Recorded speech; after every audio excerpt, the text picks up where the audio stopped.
ka, ha? Anong ginagawa mo sa loob ng katawan ng pag-aari niyan? Ha? Alis ka sa loob ng katawan niyan, hindi? Ayaw mo? Ayaw. Ayaw mo malis. Anong dapat gawin?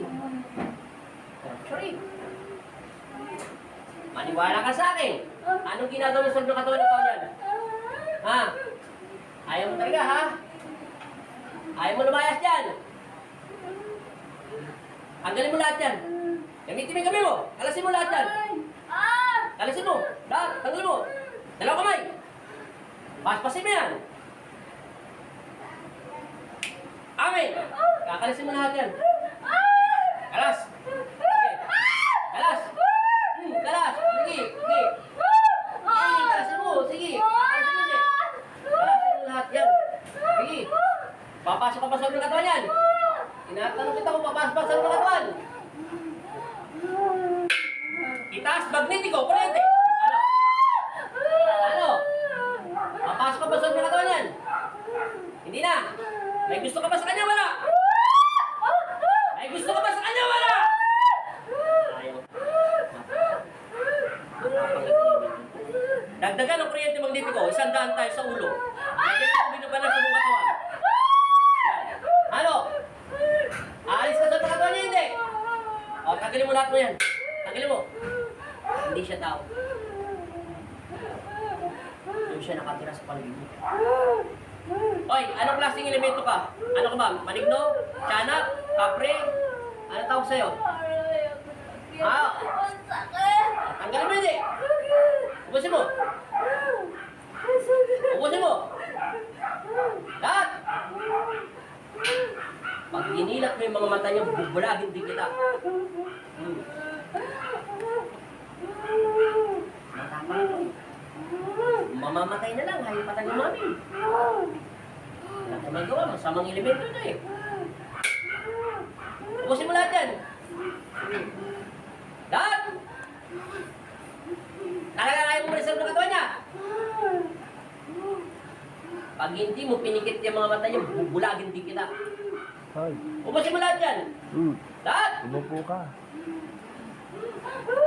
Eh! Lahat!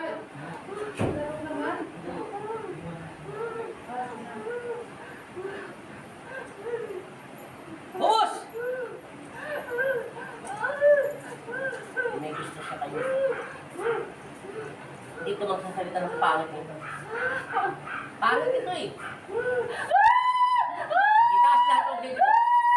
Sa pamamagitan, pagsabit ko sa inyong pangalan ng Jesus amang Nazareno, huwag basbasan niyo po ako ng inyong mapagpalang kamay upang lusawin na masamang espiritu malilis sa pag-aari niyo.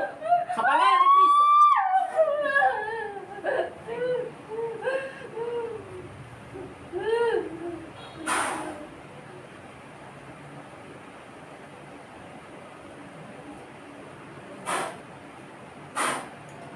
Gising. Gising! Sabi mo in Jesus' name. In Jesus' name po. Saan ka nagpunta? Hindi ko po maalala. Malayo? Malayo sa bahay niyo? Parang dyan lang po sa likod lang. Sa likod ng bahay niyo? Alam mo na kung saan nakatira mo sa mga espiritu. Sa likod lang ng bahay niyo. Painom yung tubig, asawa mo agad. Yung tubig na may tiwalaya, wala pang dasal yan. Yung sa'yo na. Mag-asawa naman kayo. Yan. O, doon daw sa likod nakatira yung bahay ng maligno. Sa likod lang ng bahay niyo. Doon tanda mo na, huminga ka mo ng malalim. Ang mamulunan ka. Hindi. O, huwag ganyan. Upo ka. Yan. O, basahin mo muna yung labi mo. Yan, tayo mo muna gumana ng tubig. Hinga malalim. Sige, inom ng tubig.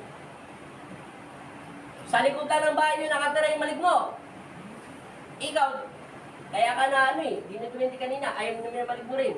O ngayon, tingnan mo, nawala yung pamamahin mo dyan. Igano mo yung balikat mo. Ano pinag-iba? O, ano gagawin mo? Alak pa kay Papa Jesus. Patawa na naman kayo gumaling. Wala na sakit. Iangat mo kamay mo. Wala na. Nasa likod lang siya ng bahay niyo, pumunta. Kita mo, nakarating siya ng bahay, nakauwi siya ng ganong saglit. Tapos ikaw, nandito ka sa Pampanga. O, doon daw siya nakarating sa likod ng bahay. Doon ka taga nakarating. Anong ginagawa mo sa likod ng bahay niyo? Ay, alam mo na. Oh, nakarating siya ng ganong kabilis sa likod ng bahay niya, nandito siya nakaupo. Yung spirit niya pumunta ron. Yung espiritu niya, kinuha ng mga masasamang elemento. Nawala na. Sigurado. Wala na. Walang halong biro. Po, wala na. Hindi na. Kasi kanina, bigat tagal na rin. Hindi ko bakit may ginagawa. Magputol pala kayo ng puno. Ba't ano ba gagawin niyo doon sa likod? Exit na lang yung bahay? Eh kasi kung pumapasok ko yung ugat nila doon sa ano. Pumapasok ng bahay niyo, nagputol kayo ng puno. Ay dapat talaga putulin kasi permission. Eh di pinutol ko na rin yung ulo niya. Lumagpas na siya sa capacity ng bahay. Siyempre, sisirain yung bakod. Yung bahay. Salamat na, wala na siya sakit. Ilang taon na sakit mo? Parehas po kami. Ilang taon na? Isang taon po. Isang taon na. Kailan pala kayo?